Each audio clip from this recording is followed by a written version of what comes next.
കൊക്കയിൽ വീണ വിനോദസഞ്ചാരിയെ സാഹസികമായി രക്ഷപ്പെടുത്തി.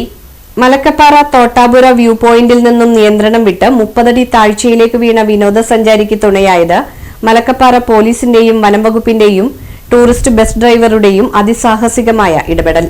മണിക്കൂറുകൾ നീണ്ട ദുഷ്കരമായ രക്ഷാപ്രവർത്തനത്തിനൊടുവിൽ വിനോദസഞ്ചാരിയെ സുരക്ഷിതമായി പുറത്തെത്തിച്ചു. ഇന്നുച്ചയ്ക്ക് 12:30ഓടെയാണ് സംഭവം. മുള്ളശ്ശേരി പഞ്ചായത്തിലെ പെരുവള്ളൂർ ദേശം കാരമക്കൽ വീട്ടിൽ 55 വയസ്സുകാരനായ അർജുനാണ് വ്യൂ പോയിന്റിൽ കാഴ്ചകൾ കാണുന്നതിനിടെ അബദ്ധത്തിൽ കാൽവഴുതി കൊക്കയിലേക്ക് വീണത്.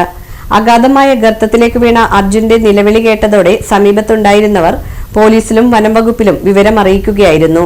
ഉടൻ തന്നെ Malakkappara station sub inspector Jaison, civil police ഓഫീസർമാരായ സുശാന്ത്, പ്രവീൺ, മലക്കപ്പാറ ഫോറസ്റ്റ് സ്റ്റേഷനിലെ വാച്ചർ ഗിരീഷ് എന്നിവർ സ്ഥലത്തെത്തി. വഴുവഴുപ്പുള്ളതും അപകടകരവുമായ പാറക്കെട്ടുകൾ നിറഞ്ഞ പ്രദേശത്തുകൂടി താഴേക്ക് ഇറങ്ങുക എന്നത് ഏറെ ശ്രമകരമായിരുന്നു.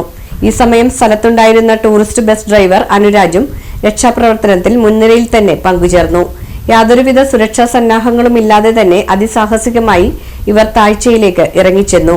ഗുരുതരമായി പരിക്കേറ്റ നിലയിൽ കാണപ്പെട്ട അർജുനെ വലിയ പ്രതിസന്ധികൾക്കിടയിലും ഏറെ പണിപ്പെട്ടാണ് ഇവർ വടം ഉപയോഗിച്ച് സുരക്ഷിതമായി മുകളിലേക്ക് എത്തിച്ചത്. തുടർന്ന് അടിയന്തര ശുശ്രൂഷകൾ നൽകിയ ശേഷം വിദഗ്ധ ചികിത്സയ്ക്കായി ഇദ്ദേഹത്തെ ആശുപത്രിയിലേക്ക് മാറ്റി.